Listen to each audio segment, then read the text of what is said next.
He has arrived at the Apollo. Big Daddy Kane! Ah! Oh, wait a minute. This really doesn't look like the Apollo Theater in New York City.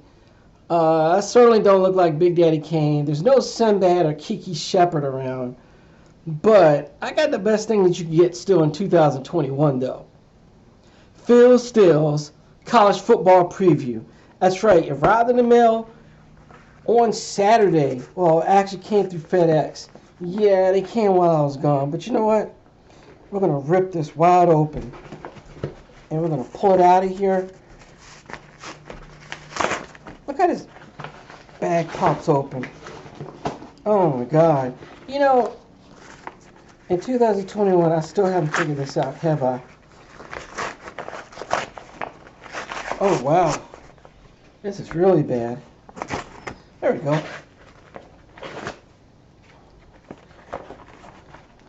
I'm going to pull it out the package here. Envelope. Boom shakalaka. Ooh, ooh. The best college football preview magazine out there. And we check on the back. Ooh, look at this. So on the front, Spencer Rattler, Brian Brees of Clemson, Will Anderson, and Chris Olive. The big four. And probably the four that he's going to make the college football playoff, which you haven't heard anything, I believe, is expanding to 12. This is the top preview magazine in all of college football. All right. So what I like about this, it gives you top player rankings, top draft eligible players. It gives a 2-page preview of every last single team in college football. That's at the Division 1A or FBS level. Sorry, there's no South Dakota or in North Dakota State in here. They should have North Dakota State in here every year because it seems like they win the national championship, except for this year. All right, and then he ranks the individual unit. So, and this is a pretty cool magazine here. It's going to probably take me all of several months. Usually takes about 2 months to read it all through the whole thing. And right here he gives you the toughest schedule, and by opponent's winning percentage is Arkansas and UMass, who's probably one of the worst teams in all of college football. They didn't even move back down. They used to be in the same conference as James Madison and Richmond. And the toughest schedules right here goes with Arkansas, Mississippi State, probably because they are in the SEC West. So that always happens. And gives you the stock of going up and down. Also it gives you an experience chart, which is pretty cool. It also ranks the conferences, turnovers. So this gives you a rundown of who the best teams were on all, as far as turnovers were, who got the most turnovers, and who are able to get the most turnovers or cause them. Okay, so and then of course it's basically how many turnovers you cause minus that you have. So that's pretty cool. Of course, the top teams usually drop every year, and then there's a stock market indicator if you're going to go up or down in standings, in wins and losses. So the bull market is good, the bear market is yeah. So that's not good. Ball State looks like they're going to lose, I guess, 7.5 games. And FIU, I guess that means they gained 7 points or 7 wins. I forgot what it meant. All right.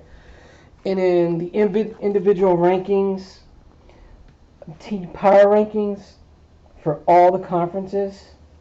All right. And one thing you notice, look at Boise State, one of the top teams in the Mountain West. They're at 118.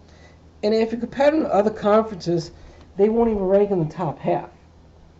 And they are a really good team every year. Not so much the last 4 or 5, but this kind of compares the non-BCS schools. Then he has the power poll right here. This is his individual rankings of all 130 teams. Of course, Alabama's first. All right. Toughest conference schedules. And notice SEC almost always number one, Conference USA at the bottom. In fact, those are actually the conference rankings. So the toughest conference was the SEC and the least was the MAC. And the MAC really stunk last year. They usually have a few teams. And then they give you a history of bowl games. Alright, so this is really cool. Alright, and then his preseason top 40. Okay. Too bad North Dakota State was not in there, you know. I'm sure in past years they actually would make a top 25 team in FBS. Just because of the simple fact that they have an NFL mentality and just how good they are. They also give the rankings for, you know, up and coming talent by year. So, and in each conference, it gives a summary of basically, he's basically taken from the individual summaries of each and prediction of each team, and then summarizes it over here. There's a standings, and what he does is give the standings here on the bottom right hand corner of the past few years, and at the bottom I believe it goes up to 10 years. Yeah, so that's what's really cool about this. It gives you everything, and not only does it give for Alabama, but also the worst teams like UMass and UConn. So yeah, and then of course first page is Alabama, and then he doesn't go in alphabetical order. I think he goes in value how he rank them, because that's what he normally does. And his rank is not in alphabetical order by conference. It's ranked how good they are. Okay, so of course Alabama is going to be on the front page. Now of course if you're watching this Jalen Chase, remember, you're not Jalen Chase, you're Jalen Kills, because speed kills. My favorite Division II athlete. Okay, so he's tied with his brother Ricardo and Addison Red Fox, who's at Black Hills College in South Dakota.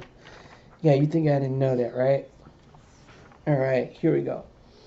And then, of course, I'm an ACC person, so I'm always going to look at the ACC.